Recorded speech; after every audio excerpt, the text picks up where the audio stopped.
Во денешниот дневник на ТВМ ќе гледате. Тешка е битката со несовесни поединци причинители кои го загрозуваат Охридскиот регион.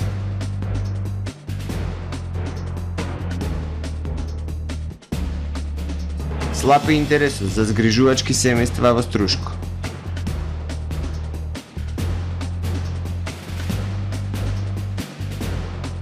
Нелојална конкуренција се уште проблем за професионалните водичи во Охрид.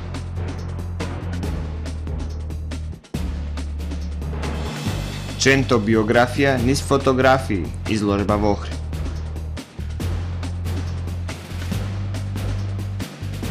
Уапсена 78 годишна наркобаба во Земун. Со содржините на дневникот започнуваме по временската прогноза. Останете со нас.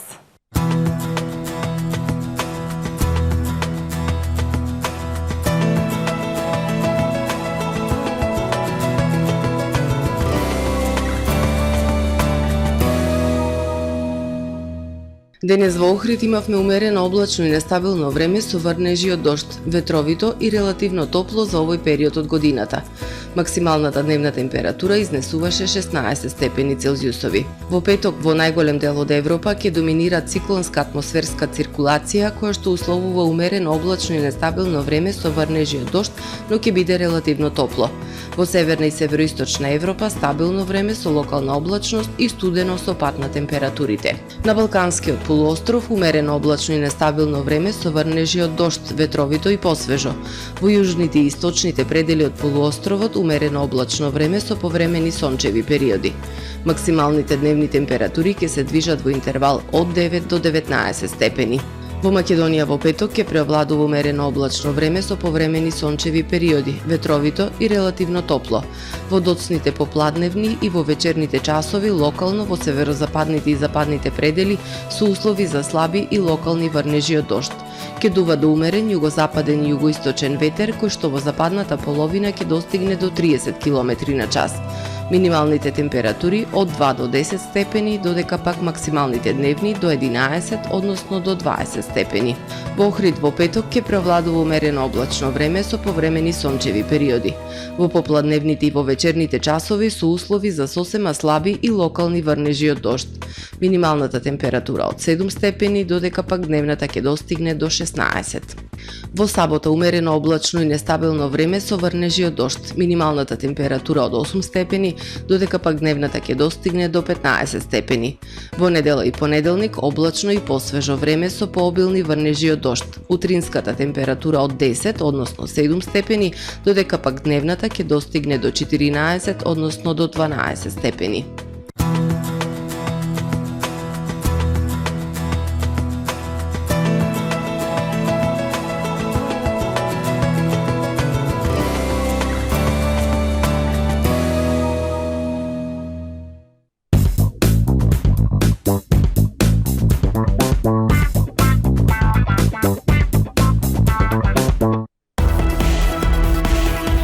Ноември, месец на бесплатна реклама на ТВМ. Во време на тешка економска криза, ТВМ ја помага локалната економија со бесплатно отстапување на својот рекламен простор. Обратете се на нашите телефони за вашиот бизнис да стане видлив во регионов.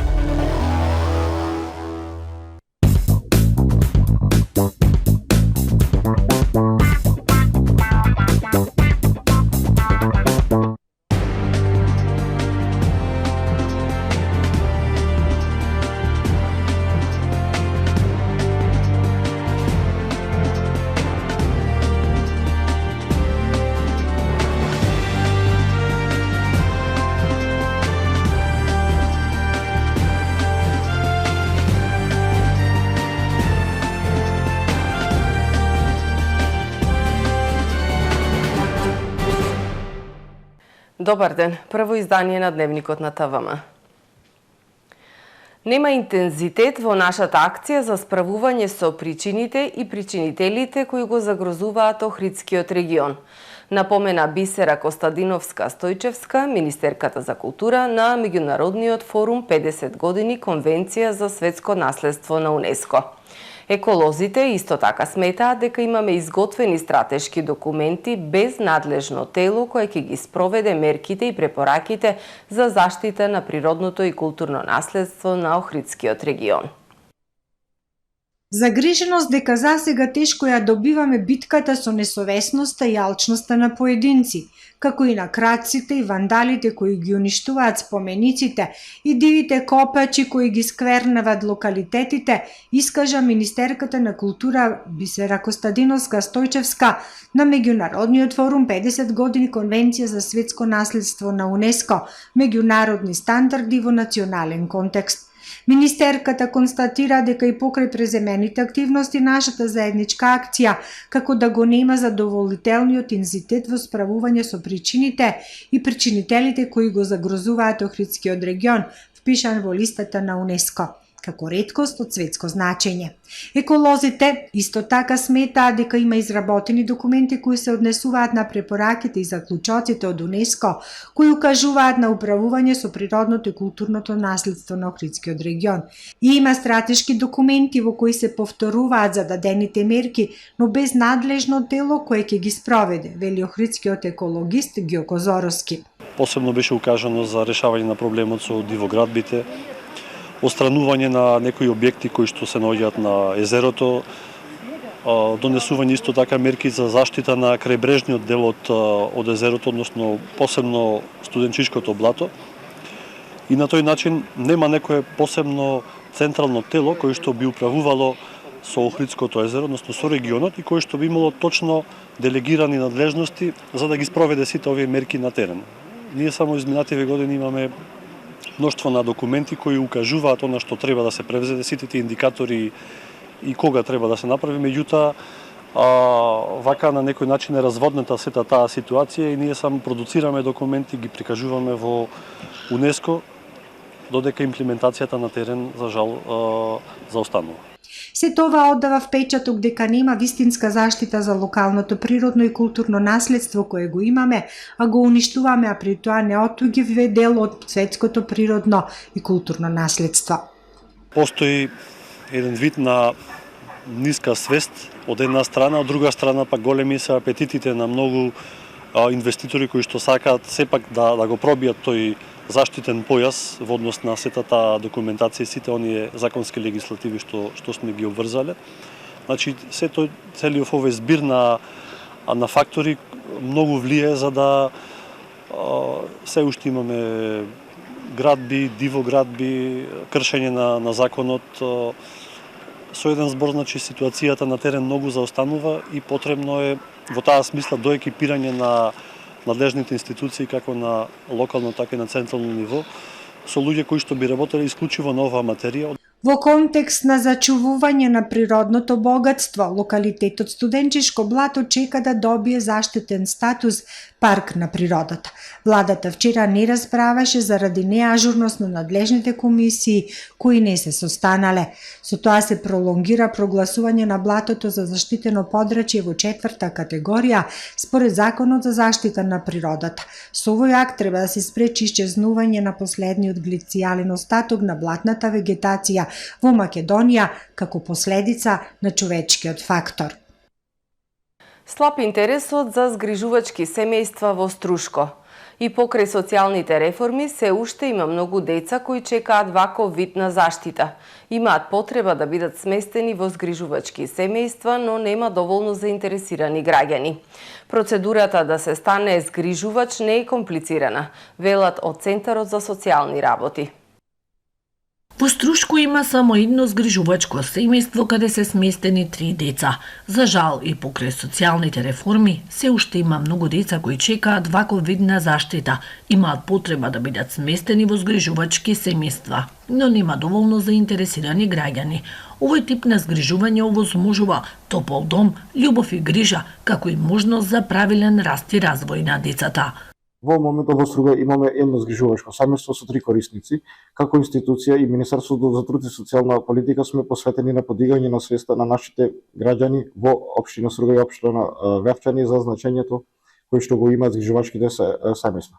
Секогаш при директна комуникација со граѓаните сакам да посочам дека кога на едно дете ќе му подариме топол и сигурен дом, подаруваме иднина која што значи среќа.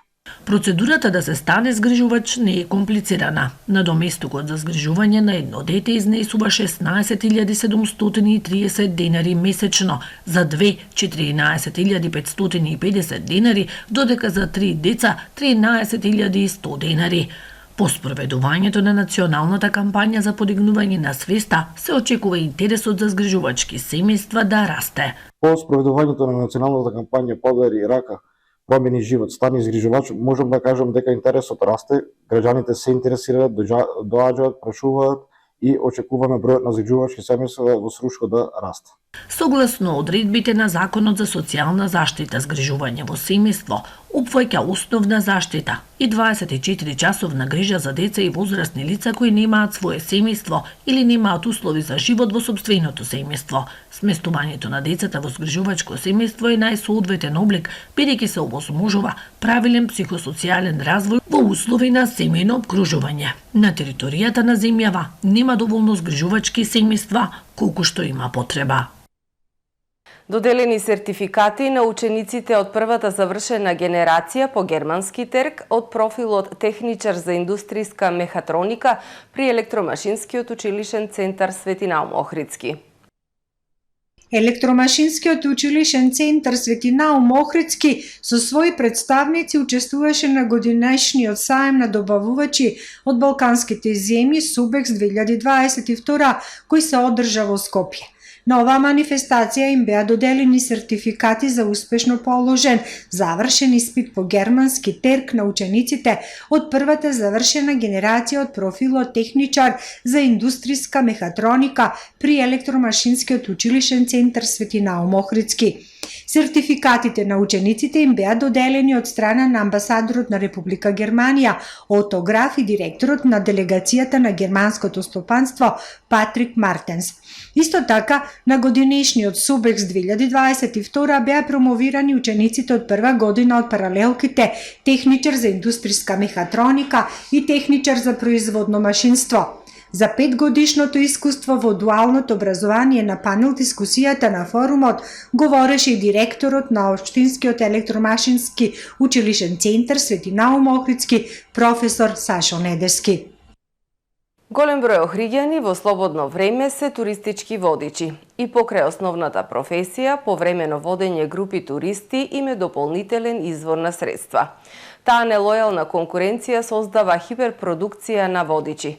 Професионалните туристички водичи сметаат дека треба час поскоро оваа професија да влезе во номенклатурата на дејности и водичите да работат со регистрирање фирма.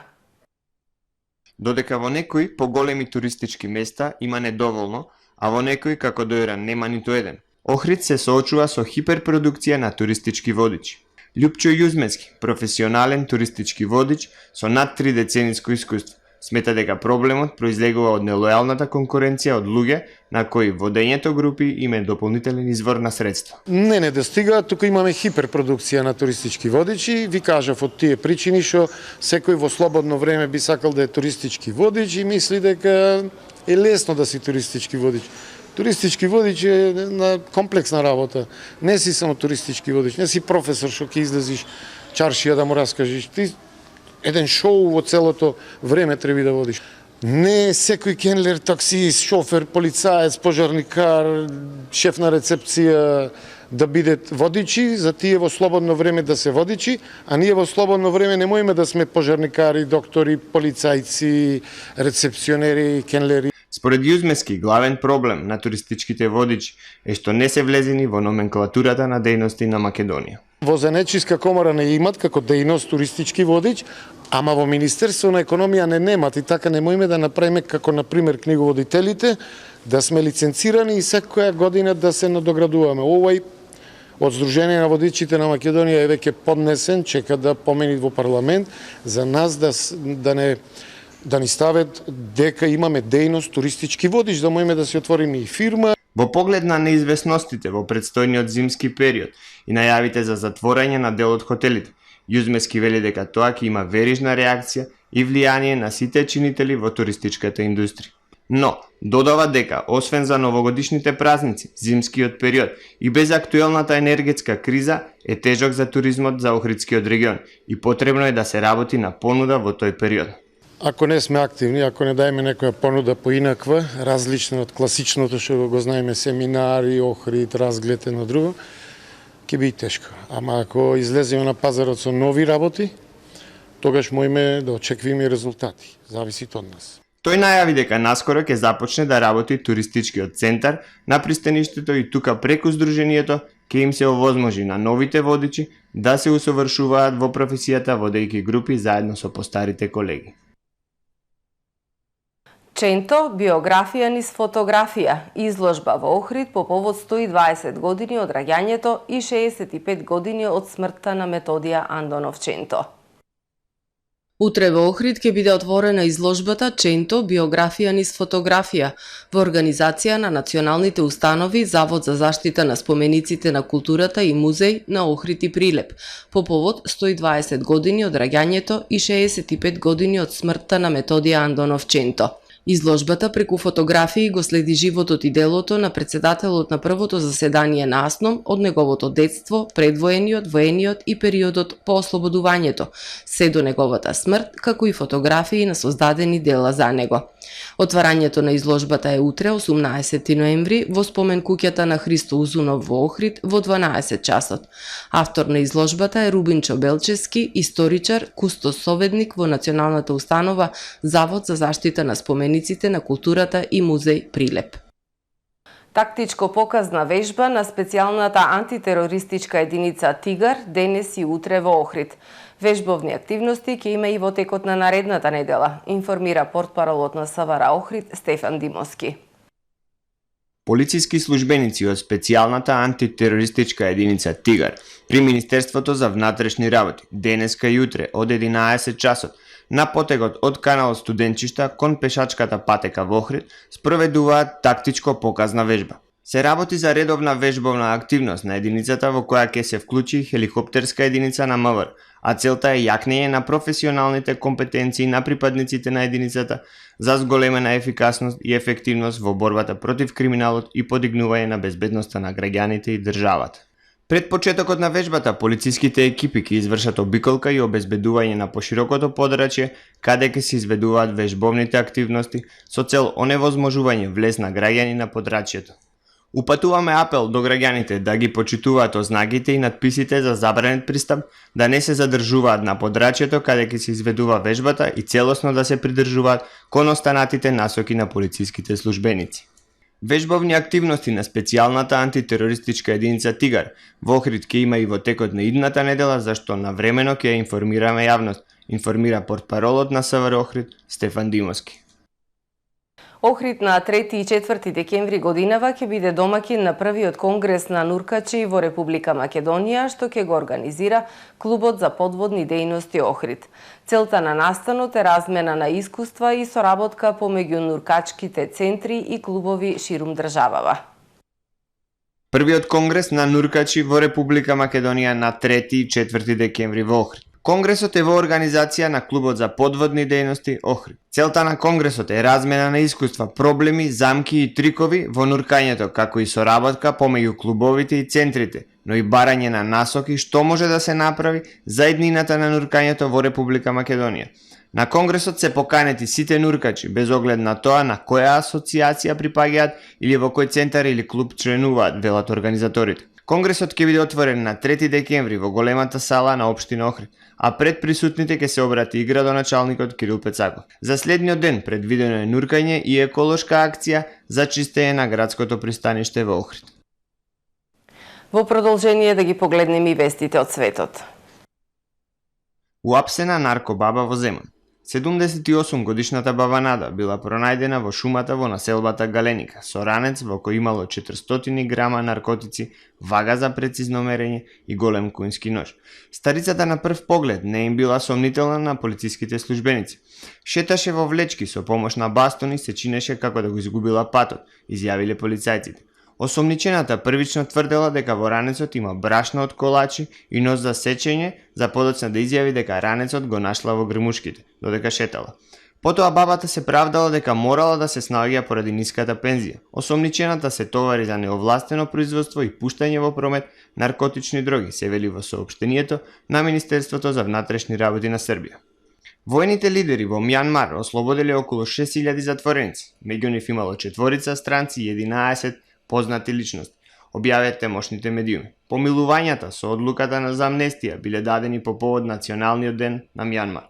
Меѓу ослободените се и поранешната британска пратеничка Вики Бауман, јапонскиот режисер Тору Кубота и професорот Шон Турнел, австралиски економист и поранешен советник на поранешната премиерка и председателка на најголемата партија во земјата Аунг Сан Сучи.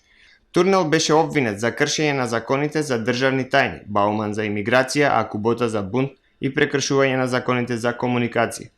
Мјанмар е во политички превирање откако војската минатата година изврши државен удар за апсење на цивилни лидери, вклучително и премиерката Аунг Сан Сучи. Доживотна казна затвор без можност за условно пуштање за Дарел Брукс, кој минатата година со својот автомобил влета во толпа луѓе на Божикната парада во Висконсин.